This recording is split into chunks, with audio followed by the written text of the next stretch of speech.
এই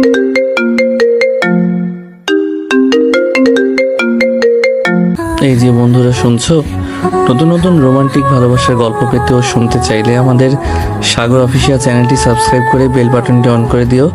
like comment করতে মোটেও ভুলবেন না কিন্তু। ধন্যবাদ সবাইকে। ফজরের আজান দিলে আমি জেলের ভিতর যে ছেলে থাকি সেখানে নামাজ আদায় করে নিলাম। আজ 92 দিন থেকে আমি নীলফামারী জেলে আছি। সকালে সূর্য যখন উঠবে, জেলে ডিউটিরত হাবিলদার আমার সেলে আসলো। শামীম, কেমন আছো? স্যার আলহামদুলিল্লাহ, আপনি কেমন আছেন? আমিও ভালো আছি। শোনো, তোমার তো কাল মাগরিবের পর ফাঁসি হবে। তোমার কি কোনো শেষ ইচ্ছা আছে? আমার কোনো ইচ্ছা নাই, তবে আমার লাশটা যেন আমার চাচা চাচির হাতে সঠিকভাবে পড়ে, আর কিছুই না। কেন, তোমার বাবা নাই? যদি থাকতো তাহলে তারা আমাকে দেখতে আসতো আর আপনিও দেখতেন। কেন, কি হয়েছে? আমি যখন ছোট ছিলাম তারা তখন মারা যায়। সরি বাবা। আরে এসব বলতে হবে না। শোনো, আর একটা কথা, বিকালে জেলার স্যার, মংস অফিসার, শিক্ষা অফিসার আরও অনেক বড় বড় সরকারি অফিসার আসবে তোমার সাথে কথা বলার জন্য। তৈরি থেকো। আচ্ছা স্যার। হাবিলদার চলে গেল, আমি সেখানেই বসে থাকলাম। যাই হোক, আজ আর কালকের সকালটা মনে হয় দেখতে পারবো, তারপর আর দেখতে পারবো না। কালকে আমার জীবনের শেষ দিন। এর মাঝেই আমার পাশের সেলের আসামিগুলো বলতেছে, শামীম ভাই, কাল থেকে তাহলে আমাদের সাথে আর থাকছেন না? কাল আপনার ফাঁসি হয়ে যাচ্ছে। হ্যাঁ ভাই। ভাই, আপনার কথা খুব মনে পড়বে। আপনার মতো ভালো মানুষ জীবনেও দেখি নাই। আপনাকে ছাড়া এই জেল কেমন করে থাকবো ভাই? আপনি যতদিন থেকে আছেন কাউকে কষ্ট কি জিনিস বুঝতে দেন নাই, সবাইকে হাসি খুশি রেখেছেন। বাবা শামীম, কিসের জন্য তোমার ফাঁসির রায় হয়েছে আমাদেরকে একটু বলবে? তোমার কালকে ফাঁসি হয়ে যাচ্ছে, কি এমন অপরাধ করছো যার কারণে তোমার ফাঁসির রায় হয়েছে? চাচা, বিকালে ডিসি স্যার আরও বড় বড় সরকারি স্যার আসবে। ওনারা চলে গেলে তারপর সব বলবো। আমি সেখানেই বসে বসে আল্লাহর নাম জপতে থাকলাম। জীবনে অনেক পাপ করেছি, জানি না উপরওয়ালা আমাকে ক্ষমা করবে কিনা। তবু তো আমার মালিকের কাছে ক্ষমা চাইতে কোনো সমস্যা নাই। সকালে 2টা রুটি আর পানি ভরা ডাল দিল খেতে। আজ 92 দিন থেকে এখানে সকালে এসব খাবার খাচ্ছি। এসব খেতে আমার মোটেও কোনো কষ্ট হচ্ছে না। কষ্ট তো বেঈমানের জন্য হচ্ছে, যারা আমার সাথে বেঈমানি করেছে, যাদের কারণে আজ আমি জেলে আছি, যাদের কারণে আজ আমি ফাঁসির আসামি। আমার যে দোষ নাই তা কিন্তু না, আমিও অনেক বড় অপরাধ করেছি, তাই তো ফাঁসি হচ্ছে আমার। বিকালের দিকে ডিসি, মৎস্য অফিসার, শিক্ষা অফিসার, জজ সাহেব আরও বড় বড় সরকারি লোক আমার কাছে আসলো। সত্যি বলতে এই জেলে তেমন ফাঁসির আসামি খুঁজে পাওয়া যায় না। নীলফামারী জেলাতে যে অপরাধী নাই তা কিন্তু না, তবে আমি মনে হয় ফাঁসির আসামিদের মধ্যে এমন একজন যাকে দেখার জন্য আর কথা বলার জন্য এনারা এসেছে। আমার ইউনিয়ন বাদেও আশেপাশের আরও ইউনিয়ন খোঁজ করলে মনে হয় ফাঁসির আসামি পাওয়া যাবে না। যখন নাকি আমাকে ফাঁসির রায় দেয়, তখন আমার চাচা চাচির বাড়িতে নাকি অনেক দূর দূরান্ত থেকে মানুষ দেখতে আসছিল, কারণ আশেপাশে তো কোনো ফাঁসির আসামি ছিল না। শামীম, তুমি তো আদালতে সব দোষ তোমার কাঁধে নিয়েছো, কিন্তু যতদিন থেকে তুমি জেলে আসো একদিনও তোমাকে দেখে অপরাধী মনে হয় নাই। আমরা আজ এখানে এতজন এসেছি কি কারণে জানো? তোমার ফাঁসির রায় হলো কেন তা জানতে। জজ সাহেব অবশ্যই আমাদের বলেছে, তবুও তোমার মুখ থেকে শুনতে চাই। স্যার সব বলবো, তবে একটা অনুরোধ আছে। কি বলো? এখানে যত আসামি আছে তারা সবাই জানতে চায় কেন আমার ফাঁসি রায় হলো এবং কেন আমি অপরাধ মাথা পেতে নিলাম। হাবিলদার, সব কয়েদি ডাকো। তারপর হাবিলদার সব কয়েদিকে জেলের মাঝমাঠে নিয়ে আসলো। আমার সামনে সব সরকারি লোক আর চারদিকে সব কয়েদি। তাহলে শুনুন সবাই। অতীত, আমি তখন খুব ছোট। আব্বা আর মা দুজন কাজ করে সংসার চালাতো। আব্বা অন্যের জমিতে কাজ করত, আর আমার মা, সেও অন্যের ক্ষেতের সব কাজ করত। সত্যি বলতে কি জানেন স্যার, আমাদের উত্তরবঙ্গের মধ্যে সবচেয়ে গরিব জেলা যদি থাকে তাহলে আমাদের নীলফামারী জেলা, তারপর লালমনিরহাট জেলা এবং কুড়িগ্রাম জেলা। 1996 থেকে 2005 সাল পর্যন্ত অভাব অনটন কি তা এই জেলার প্রত্যেকটা মানুষ হাড়ে হাড়ে টের পেয়েছে। স্যার, এই 3 জেলার মানুষ বড় গরিব ছিল। জানেন স্যার, আমি যখন খুব ছোট তখন দেখেছি পেটের ক্ষুধার জ্বালায় মানুষ কচু সিদ্ধ করে খেয়েছে। এমনি জানেন স্যার, কচুর যে বীজটা বপন করা হয় সেই বীজ থেকে তো কচু হয়। সেই বীজটাও মানুষ ক্ষেত থেকে নিয়ে এসে সিদ্ধ করে খেয়েছে। শুধু তাই নয় স্যার, এই এলাকার মানুষ ভাতের যে ফেনা গরুকে খাওয়াতো সেই ফেনাকে দিন পার করে দিত, যাকে রংপুরের ভাষায় বলে ভাতের মার। স্যার আমার এখনও মনে আছে, আব্বার যখন কাজ থাকতো না তখন না খেয়ে দিন পার করে দিতাম। এমনও সময় ছিল আমার মা যার খেতে কাজ করতো তারা যতটুকু খেতে দিত তার অর্ধেক আমাকে খাওয়াতো। জানেন স্যার, আমাদের এই 3 জেলার মানুষ বাংলাদেশের অন্য জেলাগুলোতে গিয়ে কৃষিকাজ বা রিক্সা চালায়। যারা অন্য জেলার মানুষ আছেন দেখবেন এই 3 জেলার মানুষ কৃষিকাজ বা রিক্সা চালানোর জন্য বাইরে যায়। আমাকে আমার মা যখন প্রাইমারি স্কুলে ভর্তি করে দিবে তখন একটা নিয়ম ছিল, ডান হাত দিয়ে মাথার উপর দিয়ে বা কান ধরতে পারলে তাকে স্কুলে ভর্তি করে নিবে। আমার সাথে আমার বাড়ির পাশের আরও 3 জন ছিল, ওরা 2 জন ভর্তি হতে পারলেও আমি পারি নাই। সেই সময়ে আমাকে আমার মা শিশু শ্রেণী ব্র্যাকে ভর্তি করে দেয় মাত্র 1 বছরের জন্য। যখন আমি ক্লাস 1-এ তখন আমার বাবা মা অভাবের তাড়নায় মারা যায়। তাদের চিকিৎসা করার মতো টাকাও ছিল না। আমার মা গ্রামীণ ব্যাংক থেকে ঋণ নেয়, সেই ঋণের টাকা পরিশোধ করার আগেই তারা মারা যায়। ব্যাংক কর্তৃপক্ষ আমাদের বাড়ি ভিটা নিয়ে নেয়। আমার বাবা মা মারা যাওয়ার পর আমাকে আমার বড় জ্যাঠা আর জেঠি, যাদেরকে আমি বড় আব্বা আর বড় আম্মা বলে ডাকি, তারা আমাকে তাদের কাছে নিয়ে যায়। আমি তাদের সাথে তাদের বাড়িতে গিয়ে থাকা শুরু করি। আমার বড় আব্বা রংপুর শহরে রিক্সা চালাতো, তার 1 ছেলে আর 2 মেয়ে ছিল। তবুও তাদের অভাবের সংসারে আমাকে নিয়ে নেয়। তারা আমার খাওয়া থাকা পড়াশোনা সব করায়। আমি যখন 3য় শ্রেণীতে পড়ি তখন একটা মেয়ে আমার সাথে বন্ধুত্ব করে, তার নাম সানজিদা। দুজনের বন্ধুত্ব থেকে কখন যে আমরা দুজন দুজনকে ভালোবেসে ফেলি তার দুজনের কেউ জানি না। সানজিদারা ছিল অনেক বড়লোক, এক কথায় গ্রামের বড়লোক যাকে বলে। আমাদের দুজনের সম্পর্কটা ছিল একেবারে পবিত্র আর দুজন দুজনের প্রতি বিশ্বাস আর শ্রদ্ধার। আমাকে বড় আব্বা খাওয়ার জন্য টাকা দিলে সেই টাকা দিয়ে আমি সানজিদার জন্য কোনো না কোনো কিছু নিয়ে যেতাম। আমরা তখন ক্লাস 5-এ পড়ি। তো সানজিদা আমাকে বলতেছে, এই শামিম, শোনো না, আজকে আর কোনো ক্লাস করতে যাব না। সামনে একটা মেলা বসেছে, সেখানে যাব। নাগরদোলা আছে, কত রঙের বেলুন, জিলাপি, আরো কত কি বের হইছে।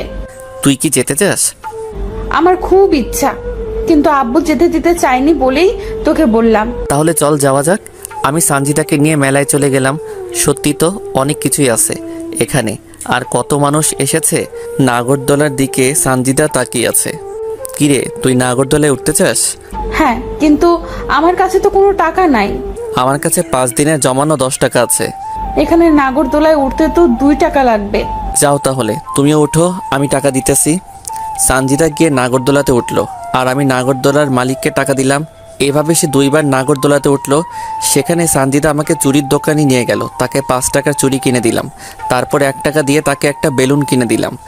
ওই, আমার না খুব ক্ষুধা লেগেছে, আমি কোনো কিছু খাবো। আমার কাছে যে আর কোনো টাকা নাই। আমি এখান থেকে কোনো খাওয়া পর্যন্ত যেতে পারবো না। কি করি এখন, আমার কাছে তো কোনো টাকা নাই। তাই জিলাপির দোকানে গিয়ে দোকানের মালিককে বললাম তার কোনো কাজের লোক লাগবে কিনা।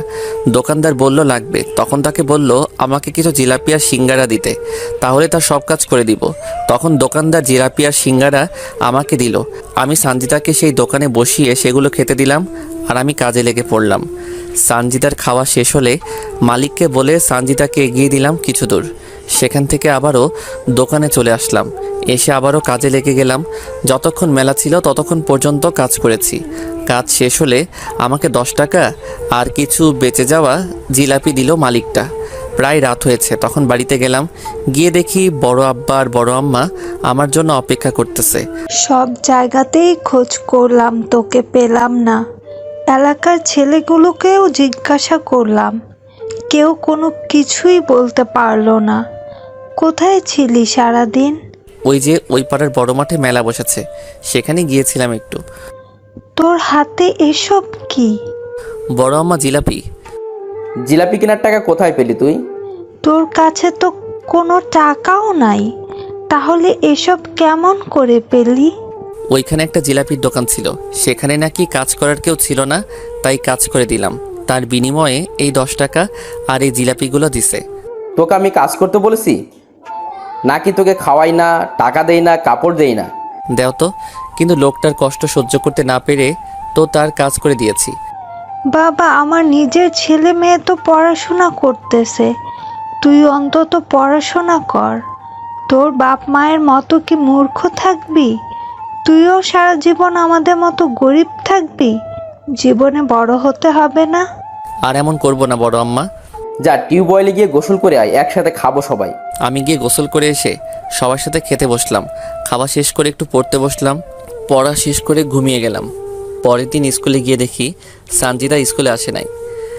তার একটা বান্ধবীকে দিয়ে চিঠি পাঠিয়েছে সে আসবে না জানিয়ে। স্যার ক্লাস করাতে আসলে প্রথমে আমাকে এলোপাতাড়ি মারতে থাকলো।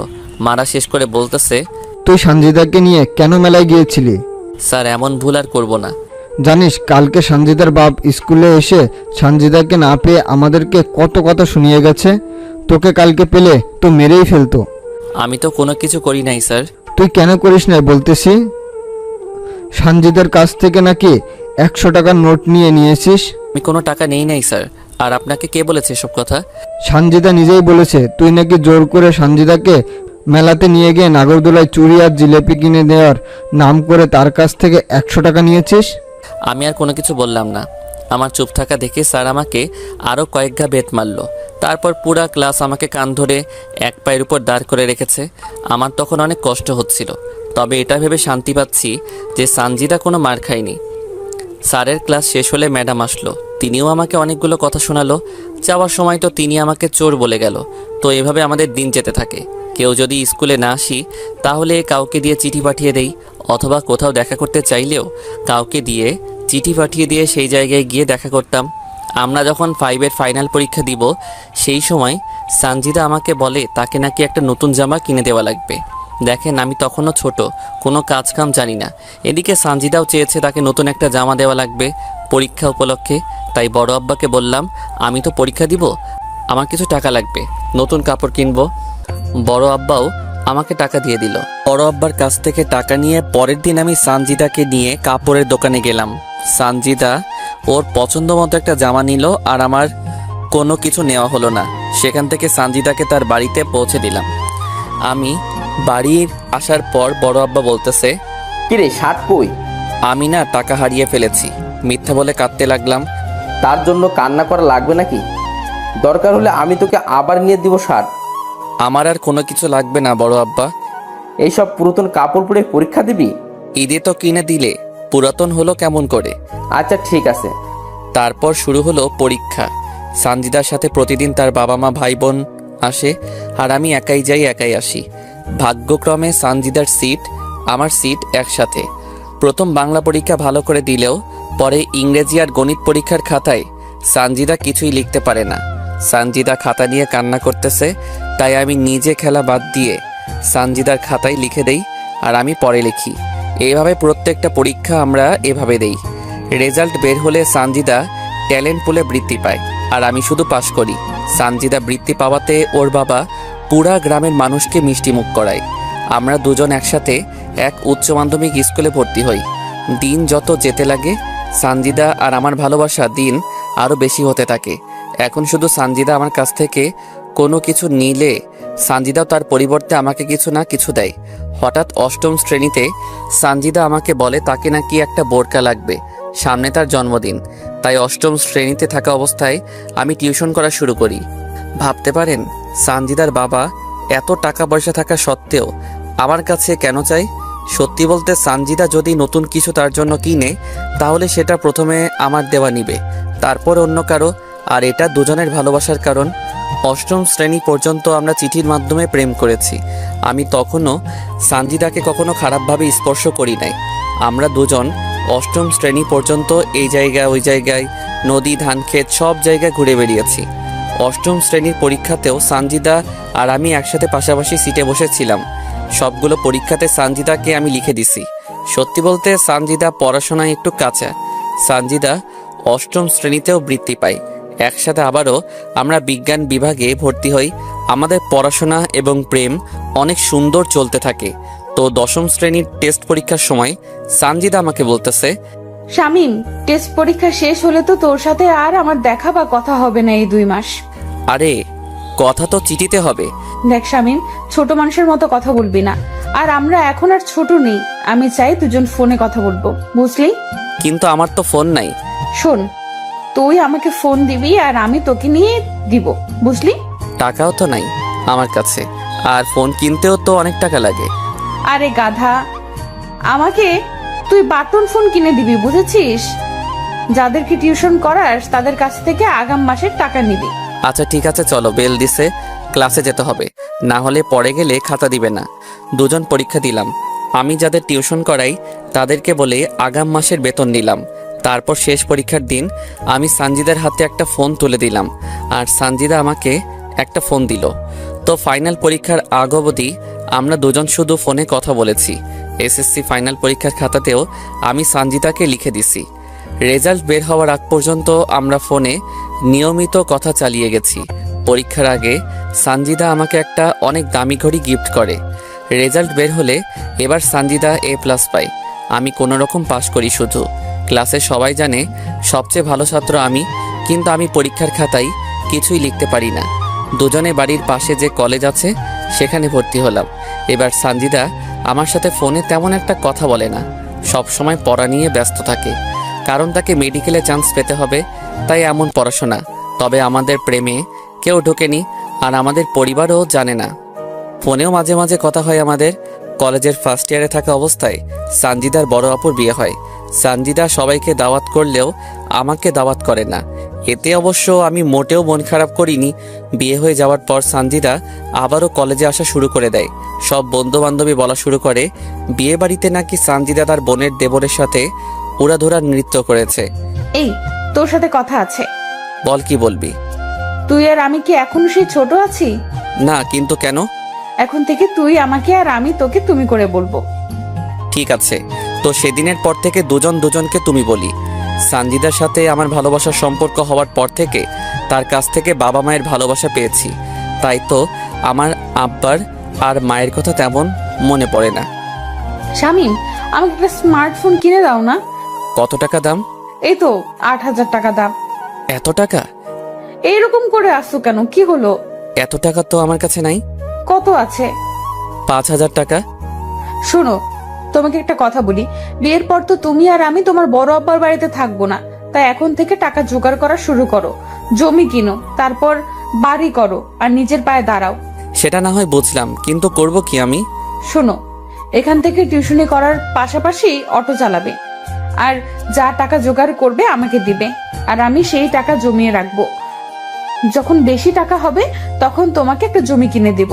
তারপর যখন ঘর তোলার টাকা হবে তখন তোমাকে ঘর তুলেও দেব। তারপর আমার বাবার কাছে বিয়ের প্রস্তাব নিয়ে যাবে। এত বুদ্ধি কই পাও তুমি?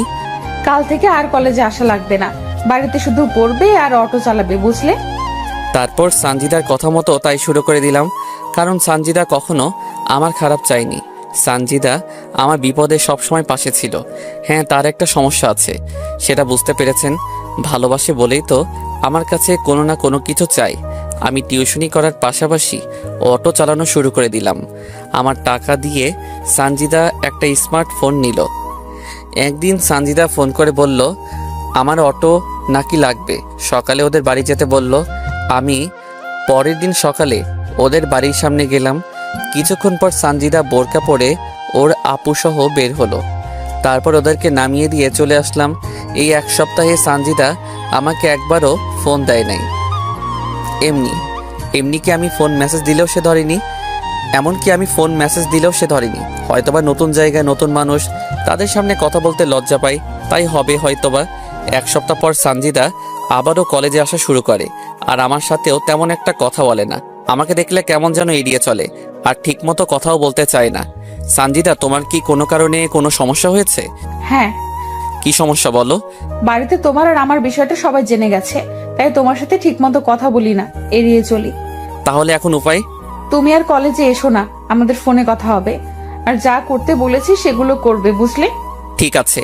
তারপর থেকে আমি একেবারে কলেজ যাওয়া বন্ধ করলাম, শুধু পরীক্ষার সময় কলেজে যাই। এখন সানজিদাকে ফোন করলে তার ফোন ব্যস্ত বলে, আমাকে ঠিকমতো ফোন দেয় না, কথা বলে না। তার ফোনে কল দিলে সবসময় ব্যস্ত বলে, আমি মেসেজ করলে উত্তর দেয় না। তো একদিন দুপুরে আমি অটো নিয়ে কলেজে গেলাম, গিয়ে দেখি সানজিদা ফোনে হেসে হেসে কার সাথে যেন কথা বলতেছে। আমাকে দেখেই ফোনটা কেটে দিল। কি ব্যাপার, আমার ফোন ধরো না, মেসেজ করলে উত্তর দাও না? আসলে বাড়িতে আমাকে ফোন চালাতে দেয় না, কই আমি ফোন দিলে তো ব্যস্ত বলে। তোমার নাম্বার তো আমি ব্লক লিস্টে রেখে দিয়েছি, যাতে কেউ জানতে না পারে। আর তুমি এখন এখান থেকে যাও, রাতে তোমাকে ফোন দিব। কেউ আমাদের একসাথে দেখলে সমস্যা হবে। আমি সানজিদাকে বিশ্বাস করি আর সে কখনো আমাকে মিথ্যা কথা বলবে না। তারপর থেকে আবারও নিয়মিত আমাদের কথা হতে থাকলো, তবে বেশি না, 10 থেকে 15 মিনিট। সত্যি বলতে দুদিন থেকে খুব ডিপ্রেশনে আছি।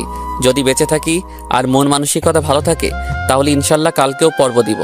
তারপর আমাদের এইচএসসি ফাইনাল পরীক্ষা হতে থাকলো। এবার সে আগের ঘটনা ঘটলো। আমি লিখে দিলাম সানজিদাকে। পরীক্ষার পর সানজিদা তার বোনের বাড়িতে বেড়াতে যায়। যাওয়ার আগে আমাকে শুধু বলে যে কয়দিন তার বোনের বাড়িতে থাকবে, আমার সাথে সে কথা বলতে পারবে না। আমিও তার কথা মেনে নিলাম, কারণ যদি কোনো কারণে তার সমস্যা হয়। আমি পরীক্ষার রেজাল্ট বের না হওয়া পর্যন্ত আমি সানজিদার সাথে কথা বলতে পারি নাই। তবে মানুষের মুখে শুনেছিলাম সানজিদা তার বোনের বাড়ি থেকে অনেক আগে এসেছে, কিন্তু সে আমার সাথে কোনো যোগাযোগ করে নাই। রেজাল্ট বের হলো, সানজিদা এবারও A+ পেল। তারপর সানজিদার বাবা কিছু টাকা ব্যয় করে সানজিদাকে রংপুর মেডিকেল কলেজে ভর্তি করিয়ে দিল। তারপর থেকে সানজিদা রংপুরে থাকা শুরু করে দেয়। তবে সানজিদা রংপুর যাওয়ার পরও আমার সাথে তার প্রতিদিন যোগাযোগ হতে থাকে। তো একদিন সানজিদাকে আমি ফোন দেই, সানজিদা আমার এখনো পর্যন্ত মোট কত টাকা তোমার কাছে আছে? শামীম, সত্য বলতে কি, আমি তোমার সব টাকা নষ্ট করে ফেলেছি। এত টাকা দিয়ে তুমি কি করলে? আসলে আপুর দেবরের সেদিন জন্মদিন ছিল, আর সে আমার কাছে দাবি করে তার জন্মদিনের পার্টি যেন আমি দেই। আর বাবার কাছে টাকা চাইছিলাম, তখন বাবার হাতে কোনো টাকা ছিল না, তাই। আরে এই পাগলি, কান্না করতেছো কেন? তুমি তো আর অন্য কারো টাকা নষ্ট করো নাই। তবুও তোমার কষ্ট করা টাকা। আরে বাদ দাও তো এসব কথা। এখন বলো তোমার পড়াশোনা কেমন চলছে? অনেক ভালো চলছে। তাহলে মন দিয়ে পড়ো। বাড়ি কবে আসবে তুমি? পরের সপ্তাহে যাব। এভাবে প্রতিদিন সানজিদার সাথে আমার কথা হতে থাকে। আমি আসলে এইচএসসি পাস করতে পারি নাই। একটা পরীক্ষায় সানজিদাকে লিখতে দিতে গিয়ে নিজের খাতায় কিছুই লিখতে পারি নাই। আমি অটো চালিয়ে যা টাকা পাই তা সানজিদার হাতে তুলে দেই, আর টিউশন করে যা পাই তা বড় আম্মার হাতে তুলে দেই। এখনো পর্যন্ত বড় আম্মার কাছে আমার দেওয়া 20,000 টাকা আছে। আর আমি সানজিদাকে এই 2 বছরে প্রায় 1.5 লক্ষ টাকা দিয়েছি। 1 সপ্তাহ পর সানজিদা গ্রামে চলে আসলো। এসেই সানজিদা সেই দিঘির পাড়ে আমাকে দেখা করতে বলল। আমি গিয়ে দেখি সানজিদা আগে থেকে সেখানে বসে আছে। আমি যাওয়া মাত্র সানজিদা তার ওড়না দিয়ে আমার কপালের ঘাম মুছে দিতে লাগলো। আরে কি করছো তুমি? তোমার ওড়না তো আমার ঘামে নষ্ট হবে। হলে হোক, তোমার চেয়ে আমার ওড়না দামি না। আগের চেয়ে অনেক সুন্দর হয়ে গেছো। ইস, এভাবে কেউ বলে? আমার বুঝি লজ্জা করে না? ঠিক বিয়ের পর এমন করে লজ্জা মাখা মুখ নিয়ে থাকবে সব সময়? কেন কেন? তোমাকে না এই লজ্জা পাওয়া ভাবখানা অনেক সুন্দর দেখায়। বিয়ের পরও কি এরকম ভালোবাসবে তুমি? সেটা না হয় বিয়ের পর বলিও আমাকে। জানো শামীম, এখন না প্রতি মুহূর্ত তোমাকে অনেক মিস করি আমি। তোমাকে ছাড়া ওই শহরে আমাকে একা থাকতে মোটেও ভালো লাগে না। আরে পাগলি, তোমাকে বড় ডাক্তার হতে হবে যে। জানো শামীম, মাঝে মাঝে ইচ্ছা হয় তোমার বুকে মাথা রেখে ঘুমাই। আল্লাহ যদি চায় একদিন সেই ইচ্ছা তিনি পূরণ করে দিবেন। বিয়ের পর তোমাকে আর কোনো কষ্ট করতে হবে না। এমনিতেই সেই ছোট থেকে অভাব অনটনের মাঝে বড় হয়েছো, কত কষ্ট করে পড়াশোনা করেছো। বিয়ের পর আমি ডাক্তারি করব, আর তুমি আমাদের সন্তানগুলোকে সামলাবে। এতে লজ্জা পাওয়ার কি আছে? তুমি কি জানো না, মেয়েদের একটু বেশি লজ্জা, আর লজ্জা নারীর ভূষণ, বুঝলে পাখি? জি বুঝেছি। টাকার কথা সেদিন কেন বলেছিলে? একজন রাস্তার সাইডে জমি বিক্রি করতে চাইছে তাই বলেছিলাম। ইস, আমার কারণে তোমার জমি কিনা হলো না। আরে ধুর, বাদ তো, টাকা গেছে তাতে কি, আবারও আসবে ইনশাল্লাহ। সত্যিই তুমি অনেক ভালো। এই ভালোটা তোমার ভালোবাসা পাওয়ার জন্য। সেখানে দুজন আরো অনেক কথা বলেছি। তারপর বিকালে বাড়িতে চলে গেছি। সানজিদা যে কয়দিন গ্রামে ছিল প্রতিদিন আমার সাথে দেখা করতো, কথা বলতো। তার বাড়ি থেকে আমার জন্য খাবার নিয়ে আসতো। সানজিদা আবারও শহরে চলে গেল। তবে একটা জিনিস মানতে হবে, সানজিদা আমাকে অনেক ভালোবাসে। সানজিদা রংপুর চলে যাওয়ার পরও আমি অটো চালাতে লাগলাম। এর মধ্যে আমার বড় আব্বার বড় মেয়ের বিয়ে হয়ে যায়। আমি সে সময় নানা রকমভাবে ব্যস্ত থাকি, তাই সানজিদার সাথে আমার কোনো কথা হয় না। সানজিদা দেখতে দেখতে প্রথম বর্ষে ভালো রেজাল্ট করে দ্বিতীয় বর্ষে ওঠে। এর মাঝে সানজিদা অনেকটা বদলে যায়। এখন আমার সাথে সানজিদা তেমন কথা বলে না। আমি ফোন দিলে বলে সে নাকি তার পড়াশোনা নিয়ে ব্যস্ত। সানজিদা মাঝে মাঝে ফোন দিয়ে বলে আমার যে টাকা তার কাছে জমানো আছে সে টাকাগুলো সে নাকি তার টিউশনে ব্যয় করতেছে। আমিও আর তাকে কোনো কিছু বলি না, কারণ যেহেতু সে মেডিকেলে পড়তেছে আবার আমি রোজগার করতেছি, সেহেতু কোনো সমস্যা হবে না। তো একদিন আমি এক দোকানদারের মাল নিয়ে আসার জন্য অটো নিয়ে রংপুরে যাই। হঠাৎ লক্ষ্য করি সানজিদার মতো একটা মেয়ে বোরকা পরে একটা ছেলের সাথে দাঁড়িয়ে আছে। ছেলেটা আমার অটো দাঁড় করালো, তারপর দুজনেই আমার অটোতে উঠে বসলো। আমি বারবার লুকিং গ্লাসে মেয়েটাকে দেখতে থাকলাম। মেয়েটা দেখতে সানজিদার মতো, কিন্তু মুখ ঢেকে রাখার কারণে বুঝতে পারতেছি না। কিন্তু আমি তো জানি এই সময় সানজিদা তার ক্লাসে আছে। না না, এটা সানজিদা হতে পারে না। আমার সানজিদা আমাকে ছাড়া অন্য কারোর সাথে থাকতে পারে না। আমি ওদেরকে একটা আবাসিক হোটেলে নামিয়ে দিয়ে মাল নিতে গেলাম, তবে এই বিষয়টা মাথা থেকে ঝেড়ে ফেলতে পারতেছি না। কিন্তু মেয়েটার চোখ বলতেছিল মেয়েটা ভয় আছে। না না, ওটা কখনো সানজিদা হতে পারে না। আচ্ছা, আমি এখন সানজিদাকে ফোন দেই, যাওয়ার সময় না হয় দেখা করব, তাহলে মনটা হালকা হবে। মাল কিনে আমি যখন বাড়ির দিকে রওনা হব তখন সানজিদাকে ফোন দিলাম, কিন্তু সানজিদা আমার ফোনটা রিসিভ করলো না। তাই আরও কয়েকবার দিলাম, তবু সানজিদা ফোন রিসিভ করলো না। মনটা খারাপ হয়ে গেল। আমি মেডিকেল মোড় পার হয়ে যখন সিও বাজার ঢুকেছি সেই সময় সানজিদা আমার ফোনে কল দিল। কোথায় আছো তুমি? আমি ক্লাসে ছিলাম এতক্ষণ, তাই তোমার ফোন রিসিভ করতে পারি নাই। তোমার সাথে দেখা করার খুব ইচ্ছা ছিল, তাই ফোন দিয়েছিলাম। আমি বাড়ি যাব পরের মাসে, বুঝলে? আসলে আজ রংপুর এসেছিলাম মাল নিতে, তাই ভেবেছিলাম তোমার সাথে দেখা করি, কিন্তু হলো না। আচ্ছা, রাখি। কিন্তু সানজিদা ফোন কাটলো না। আমি ফোন কানে দিয়ে আসি, এর মধ্যে একটা ছেলের গলার আওয়াজ ভেসে আসলো। তো ছেলেটা বলতেছে, কি হলো বেবি, এতক্ষণ বাথরুমে কি করো? এই তো বাবু, আর একটু আসতেছি। তোমাকে তো আদর করতেই পারলাম না। আমি তো তোমার সাথে আজ রাত দিন থাকবো, দেখবো কত আদর করতে পারো তুমি। আদর আর দেখলে কি, আরো কত কি করব তোমার সাথে। এর মাঝে দরজা খোলার শব্দ হলো, আর সাথে সাথে সানজিদা আউ করে উঠলো। এইভাবে কেউ টান মারে? যদি পড়ে যেতাম? আমি থাকতে তোমার কিচ্ছু হবে না। আচ্ছা আদ্রিয়ান, যদি তোমার বাবা ফোন করে তোমাকে যেতে বলে তখন কি করবে? তার মানে ছেলেটার নাম আদ্রিয়ান। আরে বেবি কামন, বাবাকে বলেছি আজ বন্ধুদের সাথে গ্রুপ স্টাডি করব। তারপর কিস করার শব্দ হতে থাকলো। কিস করা হলে ধপাস করে একটা শব্দ হলো। তোমার প্যান্টটা এখন খুলো। তুমিও তোমার খোলো। তারপর তারা তাদের অবৈধ কাজে ব্যস্ত হয়ে পড়ে গেল। আমি সেখানে অটো না নিয়ন্ত্রণ হারিয়ে ফেলে রাস্তার ধারে গাছে লাগিয়ে দিলাম, আর আমি মাথা হাতে পায়ে প্রচণ্ড আঘাত পেলাম। আমি ছিটকে দূরে পড়ে গেলাম। তারপর আমার কোনো কিছু মনে নাই। যখন আমার জ্ঞান ফিরে নিজেকে তখন হাসপাতালের বেডে আবিষ্কার করি। আমার জ্ঞান ফেরার পর দেখি বড় আব্বা, বড় আম্মা, ভাই বোন সবাই এসেছে। তারপর ডাক্তার এসে আমার পালস চেক করলো। তারপর ডাক্তার বলল আরও 2 দিন পর আমাকে নিয়ে যেতে পারবে।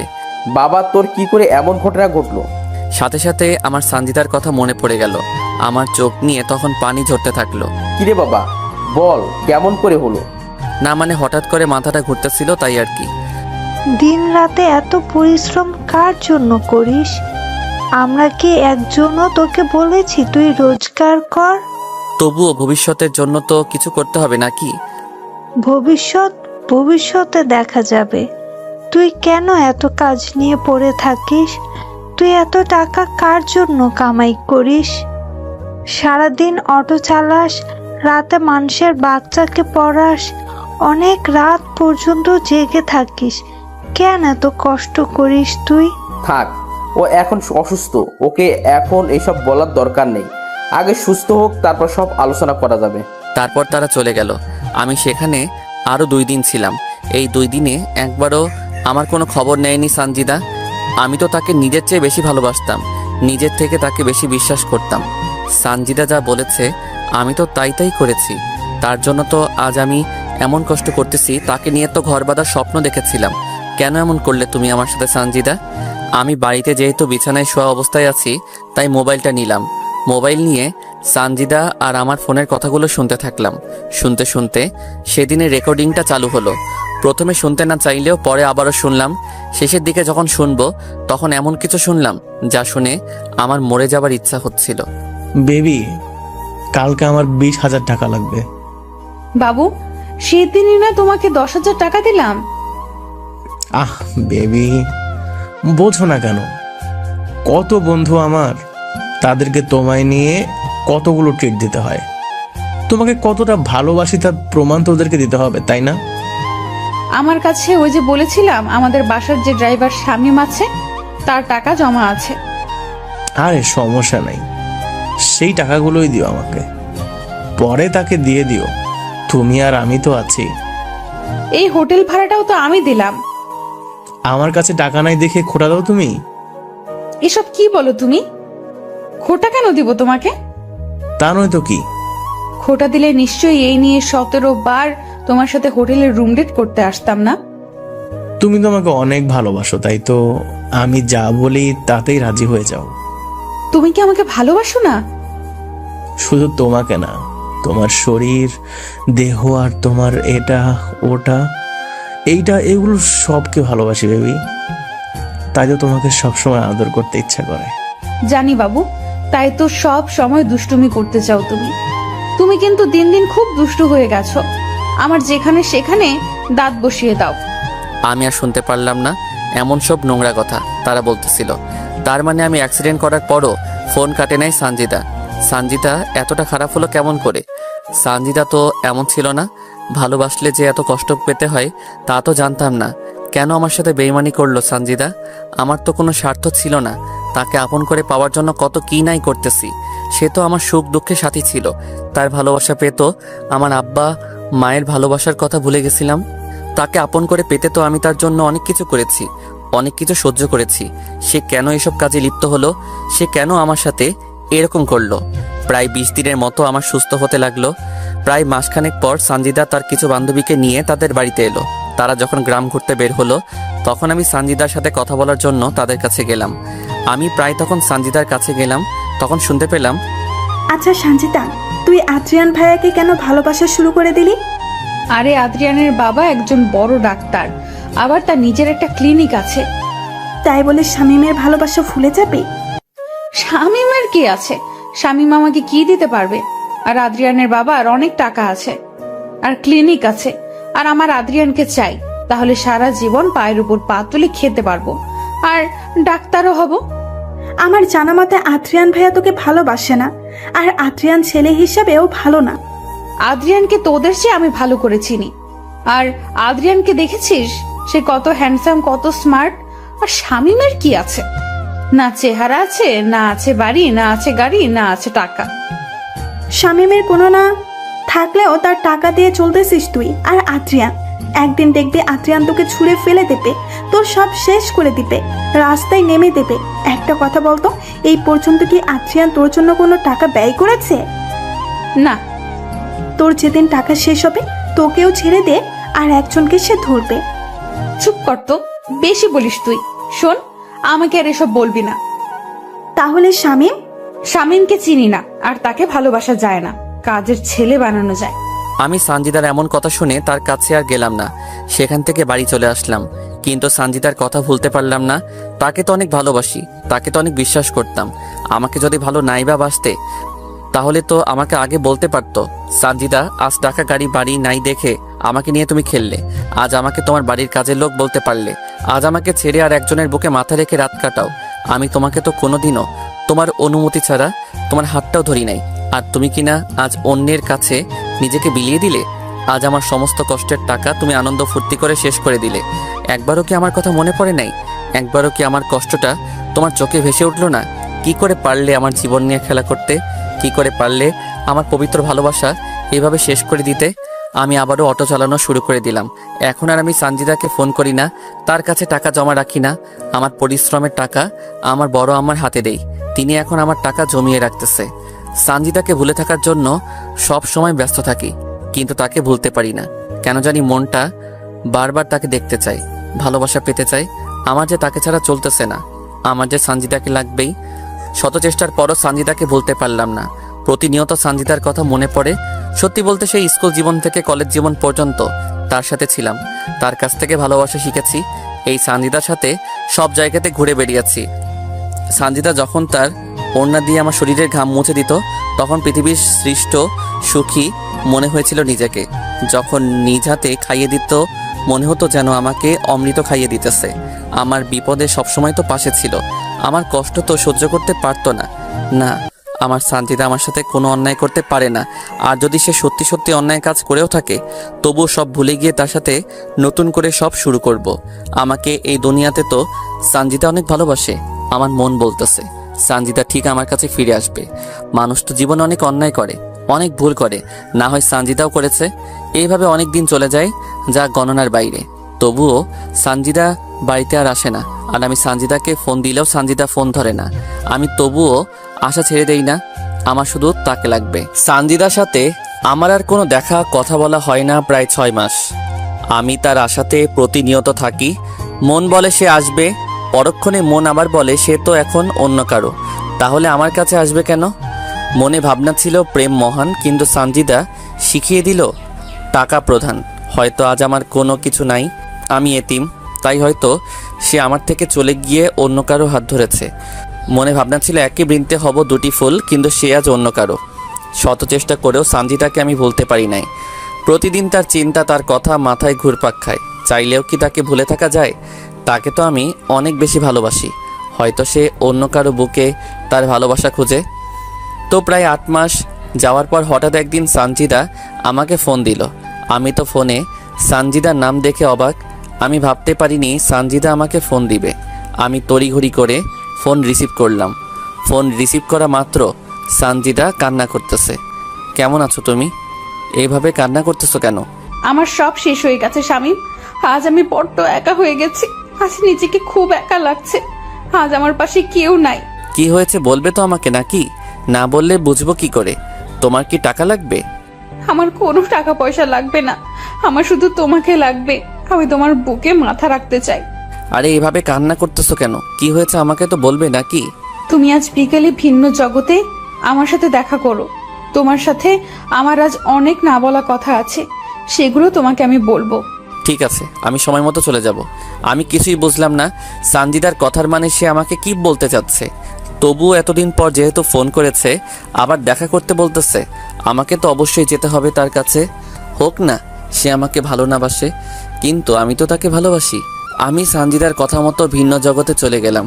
আমি গিয়ে সেখানে নালার এক সাইডে বসে থাকলাম। আমি ভিন্ন জগতে যাওয়ার প্রায় ঘন্টাখানেক বাদে সানজিদা চলে আসলো। সাথে আরও 2টা মেয়ে আছে। ওরা এসে আমার পাশে বসলো। আমি সানজিদার দিকে তাকিয়ে দেখলাম মুখটা শুকিয়ে গেছে আর চোখগুলো তলিয়ে গেছে। মুখের উজ্জ্বল ভাব আর আগের মতো নাই, কেমন যেন কালো কালো হয়ে গেছে। তা তোমার চেহারার এই অবস্থা কেন? আমি ঠিক আছি, কিন্তু তুমি এমন হয়ে গেছো কেন? আমি কেমন করে ভালো থাকি বলো? তুমি আজ অন্য কারো। সানজিদা এবার আমার দিকে চোখ বড় বড় করে তাকালো। হয় ভাবতে পারতেছে না আমি কেমন করে জানলাম। ওভাবে তাকিয়ে লাভ নাই, আমি সব জানি। মানে কেমন করে? মনে আছে তুমি আর তোমার বয়ফ্রেন্ড আমার অটো করে আবাসিক হোটেলে গিয়েছিলে? তারপর বাড়ি ফেরার পথে তুমি আমাকে ফোন দাও এবং ফোন না কেটে তোমার বয়ফ্রেন্ডের সাথে কি কি করো, কি কি বলো সব শুনি। তুমি সব শুনেছো? জানো সেই সময় আমি অ্যাক্সিডেন্ট করে হাসপাতালে ভর্তি হই। কি, তুমি হাসপাতালে ভর্তি ছিলে? জানো তো সেখানেও তোমার কথা বারবার মনে হয়েছিল। তোমাকে না ভুলতে পারি নাই আমি, তাই তো তোমার কথা সবসময় মনে হতো। জানো যেদিন তোমার বান্ধবীকে বলেছিলে তুমি আমাকে ভালোবাসো না, তুমি ভালোবাসো ওই টাকাওয়ালা ডাক্তারের ছেলেকে, সেদিন না পৃথিবীতে নিজেকে বড্ড একা একা লাগছিল। যেদিন শুনেছি ওই ছেলের সাথে তুমি 20 বার হোটেলে রুম ডেট করতে গিয়েছিলে, সেদিন না আমার দেহের আত্মাটার মরণ হয়ে গেছে। আমি ভুল করেছি, আমাকে ক্ষমা করে দাও। আমি আর জীবনেও তোমাকে ছাড়া অন্য কাউকে ভালোবাসবো না। তুমি যা বলবে তাই শুনবো। আমার কথা বা কবে শুনেছো তুমি? আমি না তোমার দেহটাকে ভালোবাসি নাই, তোমার বুকের ভেতর যে সুন্দর মনটা ছিল সেটাকে ভালোবেসেছিলাম। তুমি কেমন করে আমাকে ঠকিয়ে অন্য কারো বিছানায় সঙ্গী হও?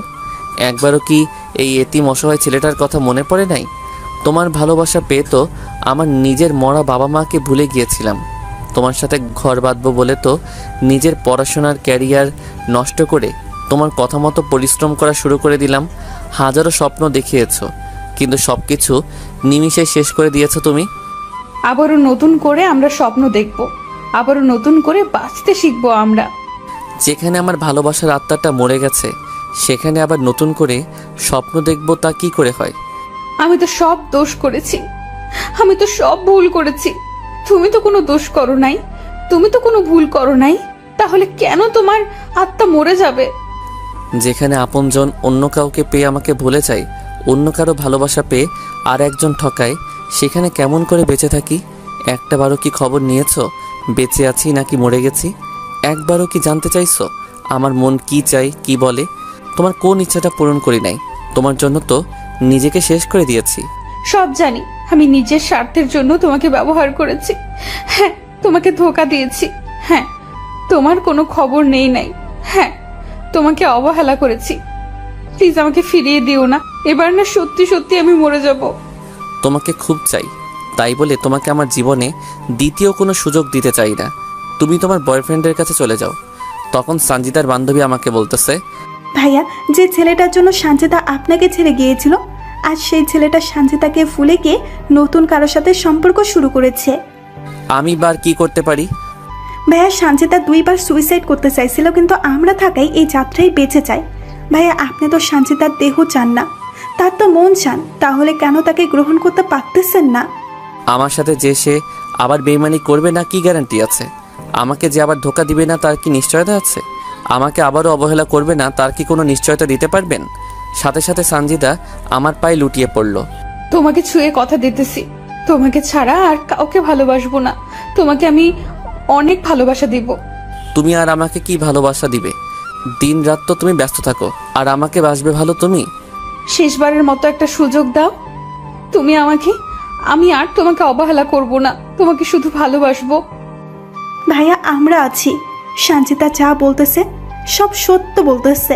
জানেন ভাইয়া, আজ মাসখানেক থেকে সঞ্জিতা সাহস পাচ্ছে না আপনার কাছে যাবার। সে বারবার বলতেছে সঞ্জিতা আপনার সাথে অন্যায় করে আপনি মেনে নেবেন না, তাই তো আমরা ওকে জোর করে আপনাকে ফোন দিয়ে নিয়ে এখানে আনিয়েছি। আমি কি তার কাছে খেলার পুতুল নাকি? তোদের আগেই বলেছি, এই নষ্টা খারাপ মেয়েকে কোনোদিনও আপন করে নিবে না ও। তোরা তো আমার কথা শুনলি না, আমাকে তো আর কোনো সুযোগও দিল না সে। এই, কে বলেছে তুমি খারাপ? কে বলেছে তুমি নষ্টা? তুমি তো আমার কাছে সেই আগের মতোই পবিত্র। তোমাকে কোথাও যেতে হবে না, শুধু আমাকে একটু ভালোবাসা দিলে হবে। সাথে সাথে সঞ্জিতা কার বান্ধবীর সামনে আমাকে এই প্রথমবার জড়িয়ে ধরলো। আমাকে জড়িয়ে ধরে কান্না করতে থাকলো সঞ্জিতা। এই পাগলি, আর কান্না করতে হবে না, আমি তো আছি। আমি তোমাকে ভালোবাসা দিয়ে তোমার সব অতীত মুছে দিব। তোমাকে আর কাঁদতে হবে না, আমি তোমার পাশে আছি। আমি জানি তো তুমি আমাকে অনেক ভালোবাসো। তারপর সেখানে একটু ঘুরে তারা চলে গেল রংপুরে। সঞ্জিতা এখন নিয়মিত আমার সাথে যোগাযোগ করে, নিয়মিত তার সাথে আমার কথা হয়। সঞ্জিতা একদিন তার বাড়িতে এসে আমাকে নিয়ে একটু ঘুরতে বের হলো। আমরা এলাকাটা একটু ঘোরাফেরা করে আমাদের কলেজের বান্ধবী ইতির বাড়িতে গেলাম। ইতি আমাদেরকে দেখে নাস্তা নিয়ে আসলো, আমরা তা খেলাম। আমাদের দুজনের প্রেমের কথা আমাদের সব বন্ধু বান্ধবীকে জানিয়ে দেই আমরা নিজেই। তারপর ইতি বাইরে গেলে সঞ্জিতা বলতে লাগলো, সত্যি তোমার মতো করে এই পৃথিবীতে কেউ আমাকে ভালোবাসে নাই। তোমার ভালোবাসা পেয়ে আমি আমার কালো অতীত ভুলে গেছি। এখন বুঝেছি দেহের ভালোবাসার চেয়ে মনের ভালোবাসা হাজার গুণ দামি আর পবিত্র। তোমার ভালোবাসা পাওয়ার পর তো আমি নতুন করে বাঁচতে শিখেছি। আমি চাই তুমি খুব দ্রুত আগে বাড়িটা করো, তারপর তোমার ঘরে আমাকে তোলো। এখন অনেক সময় লাগবে, আমার কাছে এখন তেমন কোনো টাকা নাই। কারণ আমার কারণে তোমার অনেক ক্ষতি হয়ে গেছে। আজ আমি তোমাকে অনেক কষ্টের দিকে নিয়ে গেছি। ওসব বাদ দাও তো, ইনশাল্লাহ 1 বছরের মধ্যে নিজের বাড়ি করব। আমি তোমাকে নিয়ে এই জীবন পার করে দিতে চাই। তোমার মাঝে আমার সুখ খুঁজে পেয়েছি আমি। আমিও তোমার সাথে জীবন পার করে দিতে চাই। তোমার সাথে আমি বেঁচে থাকতে চাই, মরে যেতে চাই। সেখান থেকে আমরা চলে আসি। তারপর থেকে আমি আর সঞ্জিতা সময় পেলে দেখা করি, কথা বলি। আমরা দুজন অনেক জায়গায় ঘুরতে যাই। ঠিক স্কুল কলেজ জীবনের মতো শুরু হয়ে গেল। আমরা একে অপরের প্রতি অনেকটা নির্ভর হয়ে পড়ি। দেখতে দেখতে সঞ্জিতার পড়াশোনা প্রায় শেষের পথে আসে। আমিও জমি কিনে বাড়ি করে ফেলি। আমি আবারও আগের মতো বেশি বেশি রোজগার করতে থাকি। অনেক বড় ঘরের মেয়ে সঞ্জিতা, তাকে তো একটু হলেও ভালো রাখতে হবে। সে তো এখন বড় ডাক্তার হচ্ছে, তাকে ভালোভাবে দেখাশোনা করা লাগবে। তো একদিন রাতে সঞ্জিতা আমাকে ফোন দিল। আজ এত রাতে ফোন দিলে যে, কোনো কি সমস্যা তোমার? আমার না কিছু টাকা লাগবে, অনেক প্রয়োজন। কত টাকা লাগবে তোমার? এই তো 30,000 টাকা লাগবে আমার। কালকে তোমাকে দিয়ে দিব। তুমি সত্যি অনেক ভালো, তুমি সত্যি আমাকে অনেক বেশি ভালোবাসো। তোমার জন্য যদি জীবন দিতে পারি এটা কোনো ব্যাপার হলো? আচ্ছা তাহলে ঘুমাও, কালকে তোমার সাথে কথা হবে। সানজিদা ফোন কেটে দিল। আমিও ঘুমিয়ে গেলাম। পরের দিন বড় আম্মার কাছ থেকে টাকা নিয়ে চলে গেলাম সানজিদার কাছে। আমি ওর হোস্টেলের সামনে অটো দাঁড় করিয়ে সানজিদাকে ফোন দিলাম। সানজিদার সাথে সাথে হোস্টেলের বাইরে চলে এলো। আমি সানজিদার হাতে টাকা দিয়ে দিলাম। তুমি আজ এই টাকা দিয়ে আমার যা উপকার করলে আমি তা তোমাকে বলে বোঝাতে পারবো না। তোমার সামান্য কাজে আসতে পেরেছি এটাই অনেক। তোমাকে সাহায্য করব না তো কাকে সাহায্য করব? তুমি ছাড়া আমার জীবনে বা আর কে আছে? তোমার মতো একজনকে পেয়ে আমি সত্যি অনেক খুশি। তোমার মতো করে কেউ ভালোবাসতে পারবে না। তোমাকেও পেয়ে আজ অনেক খুশি আমি। সেদিন সানজিদাকে টাকা দিয়ে বাড়ি চলে আসলাম আমি। আমার সাথে সানজিদার ভালোবাসা গভীর থেকে গভীরে যেতে থাকলো। আমি এখন অনেকটা সানজিদা নির্ভর হয়ে গেছি। আমার এখন দিনরাত সানজিদা ছাড়া চলে না। সানজিদাকে টাকা দেওয়ার পর 2 দিন সানজিদার সাথে আমার কথা হয়। এই 2 দিনে বুঝেছি সানজিদা এখন আমাকে সত্যি অনেক ভালোবাসে। 3 দিনের দিন রাত 10টার সময় সানজিদা আমাকে ফোন দিল। কি করো তুমি? কি আর করব, আমার একটা পাগল আছে, তার কথা ভাবতেছি।